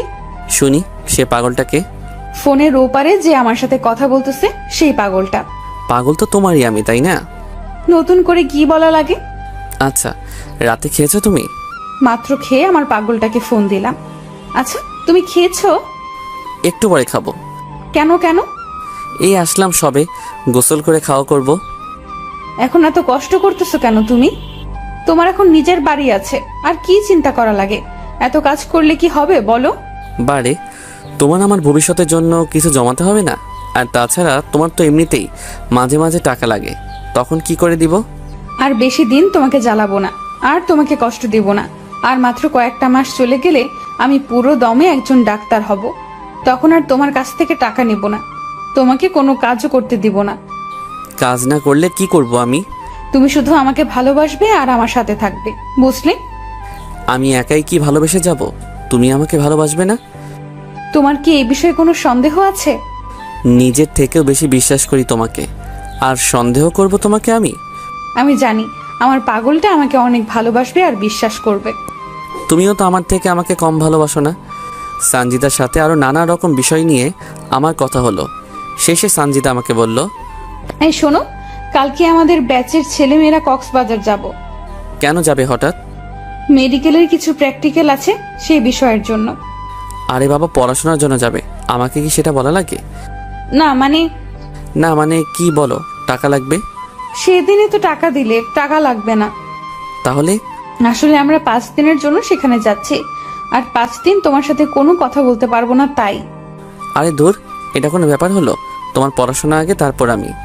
তারপরও আমার তোমাকে ছেড়ে যেতে মন সায় দিচ্ছে না। আরে বাবা, তোমার পড়াশোনা শেষ হলে তো আমি সবসময় তোমার সাথেই থাকতেছি। তোমাকে খুব মনে পড়বে আমার সেখানে। এই ভুলেও পড়াশোনা করার সময় আমার কথা মনে করবে না, বুঝলে? আমি তো 100 বার করব তোমার কথা মনে। আরে বাবা, আমার কথা মনে করলে তোমার সেখানে পড়াশোনার ব্যাঘাত ঘটতে পারে তো। ঘটলে ঘটুক, তবুও তোমাকে ভুলবো না। আমি কি তোমাকে ভুলে যেতে বলেছি নাকি, শুধু পড়াশোনার সময় বাদ দিয়ে? আচ্ছা ঠিক আছে, এবার একটা নাইট কিস দাও তো। তারপর সানজিদা ফোন রেখে দিল। সানজিদা সত্যি আমাকে এতটা ভালোবাসবে, আমার এতটা কেয়ার করবে, তা কখনো কল্পনা করতে পারি নাই। আমি তো মনে করেছি আবার কোনো না কোনো স্বার্থে আমাকে সে ভালোবাসবে। দেখতে দেখতে 4 দিন চলে গেল। এই 4 দিনে সানজিদা আমাকে ফোন দেয় নাই, আমিও তাকে কোনো ফোন দেই নাই। যদি তার কোনো সমস্যা হয় পড়াশোনা করতে, তাই দেইনি ফোন। তো 4 দিনের সময় রাতে সানজিদা আমাকে ফোন দিল। এই শোনো, আজ রাতে গাড়িতে আমরা রংপুর যাচ্ছি, আর পরের মাসে 6 তারিখে বাড়িতে যাব। সত্যি তুমি আসবে? আমার পাগলটাকে যে অনেক দিন থেকে দেখি না। সত্যি বলতে তোমাকেও দেখার জন্য ভিতরটা কেমন যেন ছটফট ছটফট করতেছে। এইটাকেই বলে ভালোবাসা, বুঝলে? কেমন করে? তুমি যদি আমাকে ভালো না বাসতে, তাহলে আমাকে দেখার জন্য এত উতলা হতে না। আমাকে তুমি ভালোবাসো বলেই তো এমন করো, বুঝলে পাগল আমার? এবার বুঝেছি। আই ফোন রাখি, স্যার এসেছে। রংপুর পৌঁছে কথা হবে তোমার সাথে। আচ্ছা ঠিক আছে, আর হ্যাঁ, সাবধানে আসবে কিন্তু। সানজিদা ফোন রেখে দিল। আজ 4 দিন পর সানজিদার সাথে কথা বলতে পেরে কলিজায় পানি আসলো। আসলে সানজিদার সাথে কথা বলতে না পেরে খুব অস্বস্তি লাগছিল আমার। পরের দিন সানজিদা আবারও রংপুর আসলে আগের মতো আমাদের দুজনের কথা হতে থাকলো। সানজিদার ছুটি হলে সে বাড়িতে চলে আসলো। এসে আমার সাথে সে খুব ক্লোজভাবে চলাফেরা করা শুরু করলো। সানজিদা আমার সাথে এতটাই ক্লোজ হয়ে চলতেছে, নিজেকে কন্ট্রোল করে রাখাটা অনেক দায়। তো এভাবে প্রায় সপ্তাহ আমরা একসাথে চলাফেরা করেছি, অনেক জায়গায় ঘুরেছি।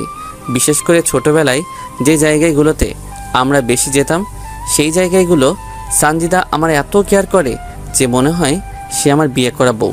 আমি সামান্য আঘাত পেলে অস্থির হয়ে যায় সানজিদা ওর ওড়না দিয়ে বারংবার আমার শরীরের ঘাম মুছে দেয়। কোথাও খেতে গেলে আমাকে নিজ হাতে খাইয়ে দেয়। একটা আইসক্রিম দুজনে খাই, কোনো কোক বা ঠান্ডা নিলে সেটাও দুজনে একসাথে খাই স্ট্র দিয়ে। আমাকে নিয়ে ভবিষ্যতে কিভাবে সংসার করবে সব বলতেছে। আমাকে এমনভাবে সে ভালোবাসা শুরু করে দিয়েছে, আমি যদি ওকে ছেড়ে দেই তাহলে সে মরে যাবে এমন অবস্থা। আমাকে সব সময় তার দুহাত দিয়ে আমার হাত জড়িয়ে ধরে থাকে। তবে সানজিদা শহরে গিয়ে একটু ওয়েস্টার্ন ড্রেস পরা শুরু করে দিয়েছে। সে গ্রামেও এসব পোশাক পরে, তবে তার বাড়িতে থাকলে। এই, কালকে তো চলে যাচ্ছি আমি। কালকে চলে যাবা? আর কয়টা দিন থাকো না? আমিও তো চাই সব সময় তোমার সাথে সাথে থাকতে, কিন্তু পড়াশোনার কারণে পারি না তো। তাহলে আজকেই যাব। তুমি যাবো, তবে তবে কি সানজিদা? তোমার কাছে একটা জিনিস চাইবো, দিবে আমাকে? কি জিনিস চাই তোমার? আজকে রাতটা তোমার কাছে চাই আমি। সানজিদা কি বলতেছো এসব তুমি? দেখো সানজিদা, বিয়ের আগে এসব করা হারাম, পাপ। আমি তোমাকে ভালোবাসি, তোমার শরীরকে নয়। আমি জানি এসব পাপ, কিন্তু তোমাকে কাছে পেতে চাই আমি। তোমাকে ছাড়া যে আমার চলে না, তোমাকে যে প্রতি মুহূর্তে মিস করি আমি। এতদিন বাইরে থাকি, তোমাকে ছাড়া থাকতে কষ্ট হয় আমার। তোমার স্পর্শ চাই আমি শামীম। দেখো সানজিদা, ধৈর্য ধরো, একদিন ঠিক আল্লাহ আমাদেরকে এক করে দিবেন। তুমি আমাকে একটুও ভালোবাসো না। এই পাগলি, কে বলেছে তোমাকে আমি ভালোবাসি না? তোমাকে তো আমি নিজের চেয়েও বেশি ভালোবাসি। যদি তাই হতো তাহলে আমার কথায় রাজি হয়ে যেতে। এসব করা ঠিক না সানজিদা। ও বুঝেছি, আমি তো আবার খারাপ মেয়ে। আমার সাথে প্রেম করা যায়, কিন্তু অন্য কিছু করা যায় না। এখন বুঝেছি, এটা তোমার অভিনয় আমার সাথে। আমি তো খারাপ মেয়ে, তাই দয়া দেখিয়ে আমার সাথে এতদিন প্রেম ভালোবাসা করেছো তুমি। আমাকে কেনই বা তুমি আপন করে নিবে? তুমি তো আমার থেকেও ভালো মেয়েকে আশা করো। এই, এসব পাগলের মতো কি বলো তুমি? তোমাকে ভালোবাসি, তোমার জন্য নিজের জীবন দিতেও রাজি আছি আমি। তাহলে রাজি হচ্ছ না কেন তুমি? তুমি না বললে আজকে চলে যাবে? তাহলে আমার সাথে থাকতে চাচ্ছ যে?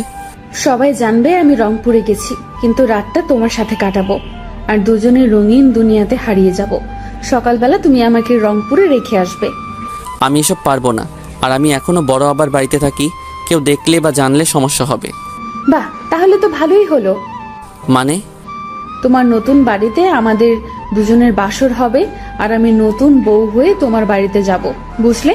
তাহলে কেউ জানবেও না, শুনবেও না। না, আমি পারবো না তোমার সাথে এসব করতে। আমার কথায় যদি রাজি না হও তাহলে এখানেই নিজের ক্ষতি করে ফেলবো, বলে দিলাম। কি করবে তুমি? সানজিদার সাথে সাথে একটা ব্লেড বের করলো আর তার হাতে হালকা টান দিল।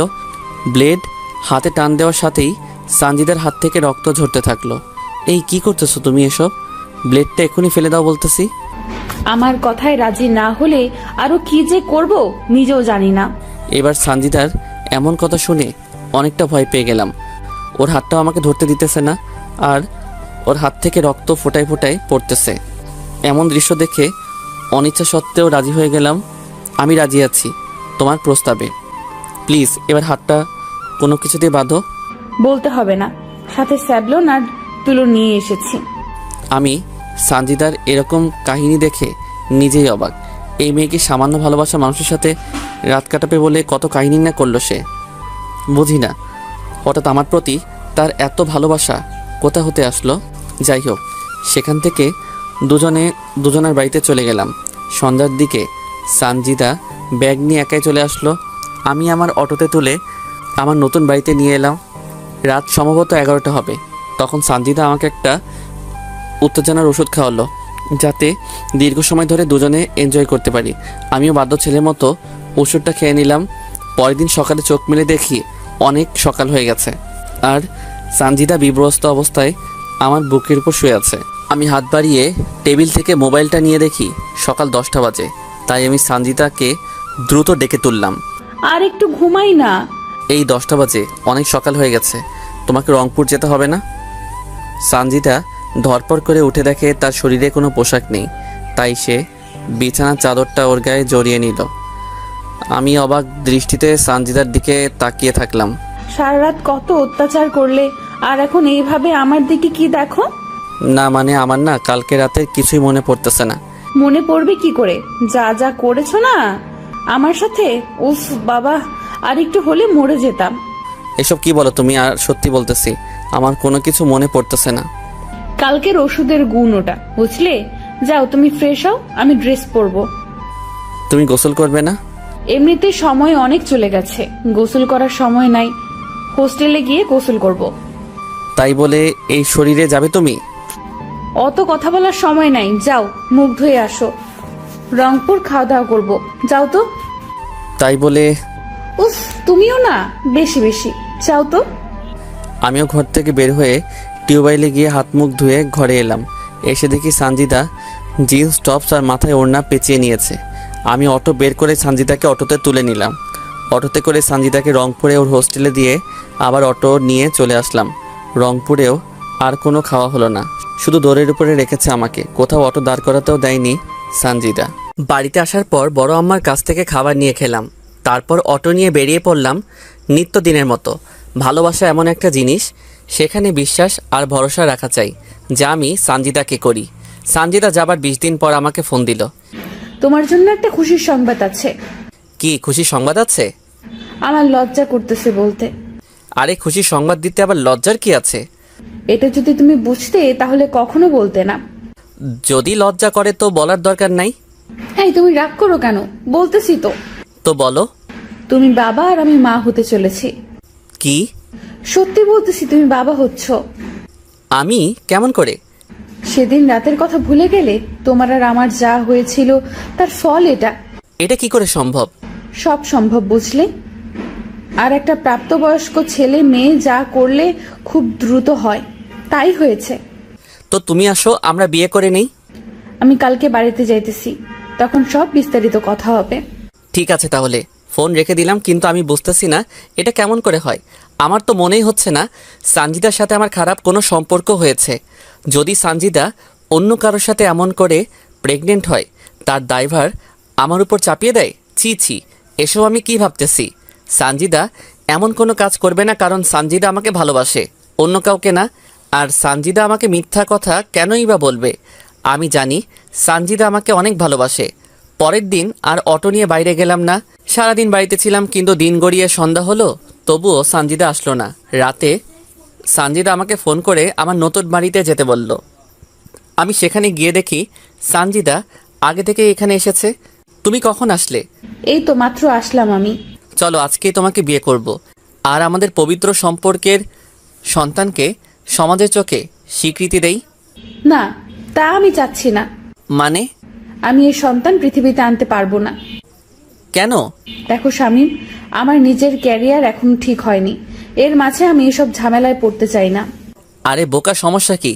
আমি তো আছি। যতদিন তোমার ক্যারিয়ার ঠিক না হয় ততদিন তোমাকে চালাবো। সেটা বড় কথা নয়, আমরা যতই বিয়ে করি না কেন, আমার পেটের সন্তান তো নাজায়েজ। কি বলো এসব তুমি?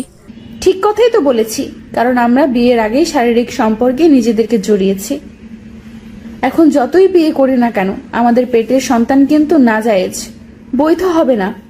আমি অত কিছু বুঝি না। আমার সন্তানকে আমি পৃথিবীর আলো বাতাস দেখাতে চাই। আমি সেটা কোনোভাবেই পারবো না শামীম। সবাই জানাজানি হলে আমাদের সন্তানকে সবাই নাজায়েজ সন্তান বলবে। আমি মা হয়ে তা সহ্য করতে পারবো না। কেউ জানলে না বলবে। এখন তো মানুষ বিয়ের বছরের মধ্যেই বাবা মা হয়ে যায়, আর আমাদের না হয় তাই হবে। সমস্যা কি? তুমি বুঝতে পারতেছো না, আমার বন্ধু বান্ধবী ওরা কি ভাববে, আমার মেডিকেল টিচার ওনারা কি ভাববে, আমার পরিবার। বুঝার চেষ্টা করতেছো না কেন তুমি? তো এখন কি করতে চাও তুমি? অ্যাবর্শন করতে চাই আমি। এটা করা কি ঠিক হবে? একটা নিষ্পাপ শিশুকে মেরে ফেলবে, যে কিনা এখনো পৃথিবীর আলো বাতাস দেখলো না। তুমি যদি মেয়ে হতে তাহলে বুঝতে কেন এমন কঠোর সিদ্ধান্ত নিতেছি। আমারও তো ইচ্ছে করে আমার সন্তান বেঁচে থাকুক, কিন্তু ঠিক আছে, যা করলে তোমার ভালো হয় তাই করিও। কিন্তু একটা সমস্যা হয়ে গেছে। কি সমস্যা? আমার কাছে কোনো টাকা নাই, কিভাবে অ্যাবর্শন করাবো? কত টাকা লাগবে? এই 20,000 টাকা হলে হবে। অ্যাবর্শন করতে 20,000 টাকা লাগে? তা তো আগে কখনো শুনিনি। আমি জানি সিজার করতে, সন্তান জন্ম দিতে এত টাকা লাগে, আর এখন অ্যাবর্শন করাতেও এত টাকা লাগে? বেশি বুঝো তুমি, আগে আমার কথাটা শুনবা তো নাকি? কি কথা? সামনের 17 তারিখ থেকে আমার পরীক্ষা আছে। আমি যদি কালকেও অ্যাবর্শন করি তাহলে প্রথম পরীক্ষা আমি দিতে পারবো না, তার মানে সে পরীক্ষাতে আমি ফেল করব। তাই ফেল যেন না আসে, তাই টাকা চাচ্ছি যাতে পাস করতে পারি আর ডাক্তার হতে পারি। তোমাকে যেন আর কোনো কষ্ট করা না লাগে, আমিও তোমাকে দ্রুত বিয়ে করে সংসার করতে পারি। ও, এবার বুঝেছি। তুমি থাকো, আমি বড় আম্মার কাছ থেকে টাকা নিয়ে আসি। সেখান থেকে আমি বড় আব্বার বাড়িতে আসলাম, তারপর বড় আম্মার কাছ থেকে টাকা নিলাম। তখন বড় আম্মা বলতেছে, বাবা, তুই এত টাকা নিয়ে কি করিস? একজনকে দিব। জুয়া টুয়া খেলিস না তো? সেদিনই 30,000 টাকা নিলি, আজ আবার 20,000 টাকা নিলি। এভাবে টাকা নিলে কিভাবে কি করবি তুই? আরে বাবা, টাকা তো আর নষ্ট হচ্ছে না, আমি একটা ব্যাংকে রাখতেছি, বুঝলে? তুই যা ভালো বুঝিস বাবা। বড় আমার কাছ থেকে টাকা নিয়ে এসে সানজিদার হাতে দিলাম। তারপর সানজিদা সেই রাতেই আবার চলে গেল। সে নাকি কাল সকালে অ্যাবর্শন করবে। আমি যেন তাকে 3 দিন ফোন না দেই, সে নাকি সেই সময় খুব অসুস্থ থাকবে। সানজিদা চলে যাওয়ার পর সানজিদার সাথে আমার 3 দিন কোনো কথা হয়নি। 3 দিন পর সানজিদা নিজেই আমাকে ফোন দেয়, কথা হয়। তো এভাবে চলতে থাকে আমাদের প্রেম ভালোবাসা। তো সেদিন আমি আবারও রংপুর দোকানের মাল কিনে আনার জন্য গেলাম। আসার পথে চিন্তা করলাম সানজিদার সাথে একটু দেখা করে আসি, তাই তার কলেজ ক্যাম্পাসে চলে গেলাম। গিয়ে দেখি সানজিদা আজ শাড়ি পরে এসেছে, সাথে তার আরও 2টা বান্ধবীও। আমাকে দেখা মাত্র সানজিদা ওর বন্ধু বান্ধবীর কাছ থেকে আমার কাছে আসলো। হঠাৎ তুমি এখানে কিসের জন্য এসেছো? না মানে, রংপুর এসেছে একজনের দোকানের মাল কিনতে, তাই ভাবলাম তোমার সাথে একটু দেখা করে যাই। ভালো করেছো। তোমার ক্লাস নাই, আর এরকম সেজে কলেজে এসেছো কেন? ক্লাস শেষ করেছি আর বন্ধুরা সহ একটা পার্টিতে যাব একটু পরে। পড়াশোনা বাদ দিয়ে পার্টিতে কি তোমার? আরে বাবা, এটা কোনো বাজে পার্টি না, আমাদের এক বান্ধবীর বিয়ের রিসেপশনের পার্টিতে যাচ্ছি, বুঝলে? ও, এবার বুঝেছি। আমাকে কি বিশ্বাস হয় না? কি যে বলো না তুমি, তোমাকে আমার বিশ্বাস হবে না? তাহলে এভাবে বলো কেন? আর এভাবে বলবো না। আমাদের কথা শেষ হয়নি, একটা ছেলে বাইক নিয়ে সরাসরি আমাদের কাছে আসলো আর এসেই সানজিদাকে বলল তার বাইকে উঠতে। ছেলেটা দেখতে অনেক সুন্দর আর হ্যান্ডসাম, ড্রেস আপও বড় লোক বাবার ছেলের মতো। যে কোনো মেয়ে তার প্রেমে পড়তে বাধ্য হবে। আর তার কথা বলার ধরন দেখলে মনে হবে যেন তার কথায় মিষ্টি মিশানো। আচ্ছা শামীম, তাহলে তুমি বাড়িতে যাও, আমি এবার পার্টিতে যাই, এমনিতে অনেক দেরি হয়ে গেল। তারপর সানজিদা ছেলেটার বাইকে করে চলে গেল। হতে পারে ছেলেটা সানজিদার বন্ধু, তাই হয়তো সানজিদা তার সাথে গেল। আমি আর কোনো কিছু না ভেবে বাড়িতে চলে আসলাম। যার মাল কিনতে গেছিলাম তাকে তার মাল বুঝিয়ে দিয়ে ভাড়া নিয়ে নিলাম। একা আছি, পাশে কেউ নাই, আর খবর নেবেই বাকে। একাকিত্ব বড় যন্ত্রণাদায়ক, তবুও আপনাদের একটু মন ভালো রাখার জন্য পর্ব দিলাম। জানি না কবে এসব ভোগান্তি থেকে বের হব। সত্যি ডিপ্রেশন মানুষকে মৃত্যুর দিকে নিয়ে যায়। তো হঠাৎ একদিন সানজিদার বাবা আমার অটোতে করে কিছু মালামাল তার বাড়িতে নিয়ে গেল। তো সেই মালামালগুলো আমি তাদের বাড়ির ভিতরে ঢুকিয়ে দিতেছি। যখন শেষবার তাদের বাড়িতে ঢুকবো, হঠাৎ অনেকগুলো মেয়ের হাসির আওয়াজ আমার কানে আসলো। আমার মন বলতেছে সানজিদা বাড়িতে এসেছে, তা না হলে এত মেয়ে তো এদের বাড়িতে আসার কথা না। কৌতূহল বশত আমি সেই হাসির আওয়াজের দিকে এগিয়ে যেতে থাকলাম। তখনও আমার কাঁধে সানজিদার বাবার কেনা চাউলের বস্তা। তখন আমি উকি মেরে দেখতে থাকলাম সানজিদা আছে কিনা।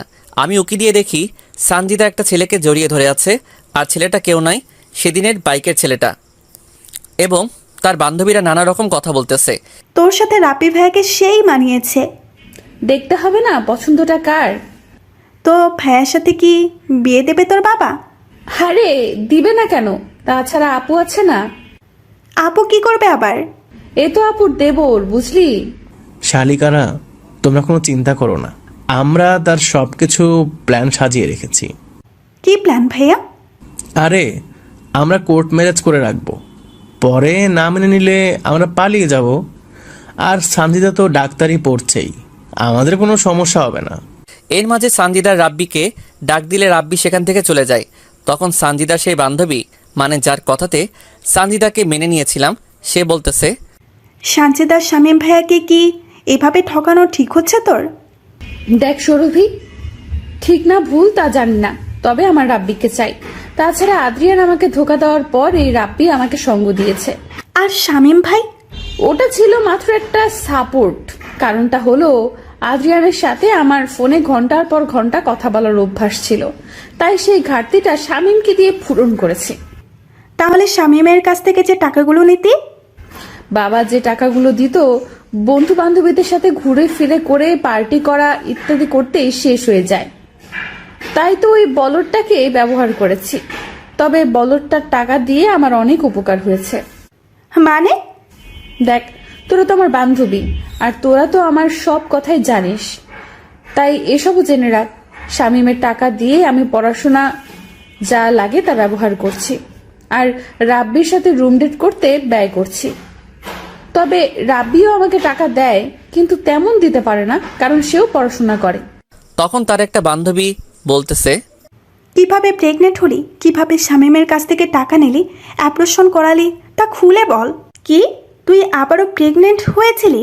চুপ, আসতে বল, কেউ শুনতে পারবে। তাহলে এবার রাব্বির সাথেও রুম ডেট করে তুই প্রেগনেন্ট হয়েছিলি? হ্যাঁ, হয়েছিলাম। যদি আদ্রিয়ানের মতো রাব্বিও তোকে ছেড়ে চলে যায়? যাবে না, কারণ সে আমাকে আদ্রিয়ানের মতো ভালোবাসে না, বুঝলি? আর আমরা কয়েকদিনের মধ্যেই বিয়ে করতেছি, কোর্টের মাধ্যমে। আমি সানজিদার কথা শুনে নিজেকে বিশ্বাস করতে পারতেছি না। আমি কাকে বিশ্বাস করেছি? কোনো শত্রু তো এমন বেইমানি করে না, আর তাকে তো কোনো স্বার্থে ভালোবাসি নাই আমি। তখন আবারও বলা শুরু করলো, তো কি এসব করলি তুই বলতো? আদ্রিয়ান যখন আমাকে ধোকা দিল তখন আমি অনেকটা আপসেট হয়ে পড়ি। আমার হাতে তেমন টাকা বা অন্য কেউ ছিল না, আর আমি তখন শামীমের সাথে সব যোগাযোগ বন্ধ করে দেই। তারপর কি হলো? তোদের সামনে সুইসাইডের নাটক করি, যাতে তোরা আমাকে আবারও শামীমের কাছে অবধি পৌঁছে দিতে পারিস। তাই তুই আমাদেরকে ব্যবহার করলি? ঠিক তাই। তারপর কি কি করলি তুই? তারপর তো শামীমকে রাজি করালাম। আমার সে সময় টাইম পাসের কেউ ছিল না, প্লাস টাকারও প্রয়োজন ছিল আমার। শামীমের সাথে কথা বলতে বলতে হঠাৎ আমার রাব্বির কথা মনে পড়ে যায়। রাব্বির কথা কেন? আরে বলতেছি তো, আমার আপুর যখন বিয়ে হয় সে সময় রাব্বি আমাকে প্রপোজ করে, আর আমি তাকে ঝুলিয়ে রাখি।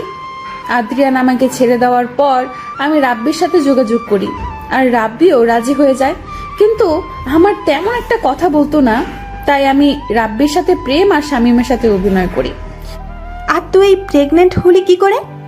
রাব্বি তো পড়াশোনা নিয়ে ব্যস্ত থাকে, আর দেখতে অনেক সুন্দর, বাবার টাকা পয়সা গাড়ি বাড়ি আছে, আর রাব্বির সাথে অনেক মেয়ের সুসম্পর্ক, তাই আমি রাব্বিকে নানা রকম অজুহাত দেখিয়ে রাজি করাই। কিন্তু তখন সে হোটেলে রুম ভাড়া নিবে, টাকা নাই, তাই বুদ্ধি করে শামীমের কাছ থেকে টাকা নিই, আর শামীমকে বলি আমি 5 দিনের জন্য কক্সবাজার যাচ্ছি পড়াশোনার জন্য। সেখানে গিয়ে আমি আর রাব্বি রুম ডেট করি, আর আমাদের সেই সময়কার কিছু ভিডিও আর পিক তুলে রাখি, যাতে রাব্বি আমাকে ছেড়ে না যায়। একেই বলে ধোকা খেলে অন্যকে কিভাবে ধোকা দিতে হয়। তারপর কি করলি? সেখান থেকে রংপুর আসার কিছুদিন পর জানতে পারি আমি আবারও প্রেগনেন্ট, তাই বুদ্ধি করে বাড়িতে চলে আসি, আর শামীমের সাথে এমন ভাবে মিশি যেন সে আমাকে কাছে পাওয়ার জন্য পাগল হয়। কিন্তু শালা বোকা, কিছু কাজের না, তাই আমি তার সাথে শারীরিক সম্পর্ক করার জন্য বলি। পরে রাজি হলে তাকে ঘুমের ওষুধ খাওয়াই, আর সে কিছু জানে না। পরে কি হলো? পরে তাকে ফোন করে বলি আমি প্রেগনেন্ট আর সে বাবা হতে যাচ্ছে। সে শুনে তো খুশিতে পাগল হবার অবস্থা। পরে তার বাড়িতে গিয়ে বলি আমি এ বাচ্চা নিব না। তার সে কি কান্না, আর পারে না পায়ে পড়ে। পরে শামীমকে বুঝিয়ে সুজিয়ে রাজি করাই, আর অ্যাবর্শন করার কথা বলে আরো 20,000 টাকা নেই। আর রাব্বি জানে শামীমের সাথে আমার প্রেমের অভিনয়ের কথা। শামীম ভাইয়ের সাথে এসব কেন করতে গেলি? কেন তার জীবনটা নষ্ট করতে গেলি তুই? তোর জন্য তো সে অনেকটা পাগল। তোর সব কিছু জানার পরেও তো তোকে আপন করে নিয়েছিল। কোন মেয়েটা টাইম পাস না করে? সবাইকে এক ভাবিস না। আরে রাগ করিস কেন? সবার কথা তো বলি নাই, এমন অনেকে আছে যারা টাইম পাস করে। আমিও নিজেকে ভালো রাখার জন্য শামীমকে ব্যবহার করেছি। একটা বিষয় বুঝলাম না, শামীম ভাইয়ের সাথে তোর কিভাবে পরিচয় হলো? দুজনে একসাথে একই স্কুলে কলেজে পড়েছি, সেখান থেকে পরিচয়। সত্যি বলতে তার সাথে কোনো সম্পর্ক করার ইচ্ছা ছিল না। তাহলে? ও খুব ভালো ছাত্র ছিল আর আমি পড়াশোনা তেমন পারতাম না, তাই তাকে ব্যবহার করেছি আর এমনভাবে তার সাথে কথা বলেছি আর মিশেছি মনে হবে তাকে ছাড়া আমি অচল। আর যখন দেখলাম আমার জন্য শামীম সব করতে পারে, সব করতে প্রস্তুত, তখন তো নিজেকে ধন্য মনে করা শুরু করলাম। আর তাকে দিয়ে কত টাকা হাতিয়েছি তার হিসাব নেই। এতে আমার পড়াশোনার হাত খরচ, পোশাক, চলাফেরা করা খুব ভালো হয়েছে। একটা এতিম গরিব ছেলের সাথে এসব করা কি তোর ঠিক হয়েছে? যদি শামীম জানতে পারে বা তার নিজের কোনো ক্ষতি করে? জানতে দিলে না জানবে। রাব্বিকে বিয়ে করে ওকে বলবো বাড়ি থেকে জোর করে বিয়ে দিয়ে দিছে, বাস শেষ, ইচ্ছা খতম। এগুলো করা ঠিক হচ্ছে তোর, সঞ্চিতা? এই বেশি কথা বলিস না তো। তোদের জন্য রাব্বির সাথে একান্ত সময় কাটাতে পারতেছি না, তার চেয়ে বরং রাব্বিকে নিয়ে শামীমের বাড়ি গিয়ে একটু মজা করি। আমি সানজিদার এমন সব কথা শুনে কাঁধ থেকে চাউলের বস্তা নিচে ফেলে দিলাম। আমি ভাবতেও পারতেছি না এত বড় বেঈমান মানুষ কেমন করে হয়, এত সুন্দর অভিনয় মানুষ কেমন করে করতে পারে।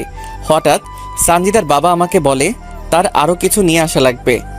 আমি সানজিদার বাবা সহ আবারও বাজারে গেলাম।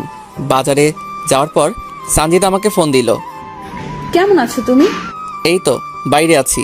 আমি তোমার বাড়িতে আছি, কিছুক্ষণ পর আসো, ঠিক আছে? ঠিক আছে। তারপর সানজিদার বাবা আরও কি কি যেন কিনলো, সেখানে আরও সময় ব্যয় হলো। সেগুলো নিয়ে তার বাড়িতে দিয়ে আমি আমার নিজের বাড়িতে গেলাম। বাড়ির ভিতর ঢুকে দেখি দরজা খোলা। আমি একটু এগিয়ে গিয়ে দেখি রাব্বির ছেলেটা সহ সানজিদা শারীরিক সম্পর্ক করতেছে। এবার আর নিজেকে ধরে রাখতে পারলাম না। এবার সানজিদাকে উচিত শিক্ষা দিতে হবে আমার। রাব্বির সাথে যৌনতা শেষ হলে রাব্বি সানজিদাকে বলতেছে, বললে না তো এটা কার বাড়ি? আমার স্কুলের একটু বন্ধুর বাড়ি, আমার সাথে পড়াশোনা করত। এবার তুমি যাও, ও এসে এভাবে তোমার সাথে দেখলে সমস্যা হবে। তারপর রাব্বি ঘর থেকে বের হলো। আমি আড়ালে চলে গেলাম আর সানজিদা মাটিতে পড়ে থাকা কাপড় তুলে পড়তে লাগলো। আমি সেই সময় ঘরে ঢুকলাম। আমাকে আচমকা দেখে সানজিদা ঘাবড়ে গেল আর ঘামতে লাগলো। বর্তমান চারিদিকে তাকিয়ে দেখি সব কয়েদি, জেলার মৎস্য অফিসার, শিক্ষা অফিসার, সবার চোখে পানি, শুধু জজের চোখে পানি নাই। মেয়েটাকে তুমি মেরেছো? ঠিক কাজ করেছো তুমি। এমন বেঈমান মেয়ের বেঁচে থাকার কোনো কারণ আমি দেখি না। বলো না কিভাবে মারলে তাকে? তাহলে শুনুন অতীত। আরে এই শীতের মধ্যে তুমি এভাবে ঘামতেছো কেন? কই ঘামতেছি আমি? এই দেখো তোমার কপালে ঘাম। সানজিদা সাথে সাথে আমাকে জড়িয়ে ধরলো। আমিও এই সুযোগে সানজিদাকে বিছানায় ফেলে দিলাম আর ওর ওড়না বুক থেকে নিয়ে ছিঁড়ে দুই ভাগ করলাম। এক অংশ দিয়ে ওর দু হাত বাঁধলাম আর এক অংশ দিয়ে ওর দু পা বাঁধলাম। তারপর অন্য ঘর থেকে রশি এনে দুই হাত দুই দিকে ছড়িয়ে খাটের সাথে বাঁধলাম আর দুই পা দুই দিকে দিয়ে বেঁধে ফেললাম। এই তুমি আমাকে এভাবে বাঁধলে কেন? আর আমার ওড়নাই বা কেন ছিঁড়ে ফেললে? জানেমান সেদিন রাতে কি করেছি তা আমার মনে নাই, কিন্তু সেদিন রাতের মনে না থাকা কাজটা আজ করব। তাই বলে এইভাবে বেঁধে কেউ এসব কাজ করে? আমি তোমার প্রেমিকদের মতো করে ওসব করব না, একটু অন্যরকম ভাবে করব। ঘর থেকে বের হয়ে রান্নাঘরে গিয়ে একটা রামদা লবণ আর শুকনা মরিচের গুঁড়া নিয়ে আসলাম। এসব কেন নিয়ে আসলে তুমি? চুপ কর, তোর জন্য আজ আমার করুণ অবস্থা। এই তোর কি ক্ষতি করেছি আমি? কেন আমার সাথে বেইমানি করলি তুই? মানে? তুই যদি আমাকে ভালো না বাসবি তাহলে কেন এমন অভিনয় করলি তুই আমার সাথে? তোর যদি অন্য ছেলেকে ভালো লেগে থাকে তাহলে কেন আমাকে তোর জীবনে জড়ালি? এসব কি বলো তুমি? আমি তখন তার বাড়ির সব কথা বলে দিলাম। এসব শুনে সানজিদা ভয় পেয়ে গেল। জানেমান যত কষ্ট আমাকে দিয়েছিস তার চেয়ে 1000 গুণ কষ্ট তোকে দিব আমি। কি করবে তুমি? তুই শুধু দেখো আর চিৎকার করো। আর কোনো কিছু বললাম না।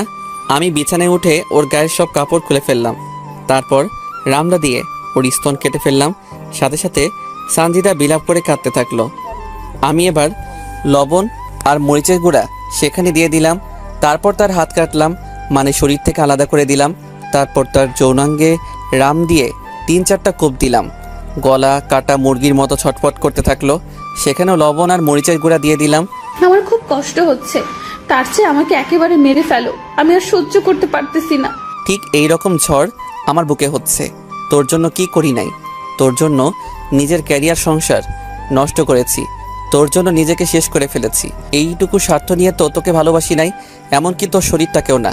তাহলে কেন আমার সাথে এত বড় প্রতারণা করলি? তুই ভালো করে জানিস তোকে কতটা ভালোবাসি। তোকে পাবার জন্য আমি কি না করেছি। সেই ছোটবেলা থেকে তোর সব চাহিদা আমি পূরণ করেছি। তার বিনিময়ে কি দিয়েছিস আমাকে? আমাকে মেরে ফেলো, আমি আর সহ্য করতে পারতেছি না। এমন যন্ত্রণা আমার কখনো হয়নি। এই চুপ, কোনো কথা বলিস না। তোর না শরীরের উত্তেজনা বেশি, তা আরও বাড়িয়ে দিব আমি।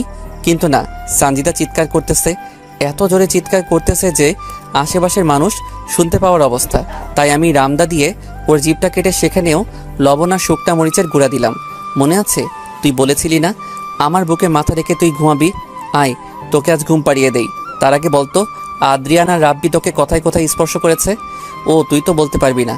তার আমি রামদা দিয়ে সেসব জায়গা কেটে দিয়ে তোকে পবিত্র করে আমার বুকে রেখে তোকে ঘুম পাড়িয়ে দেই।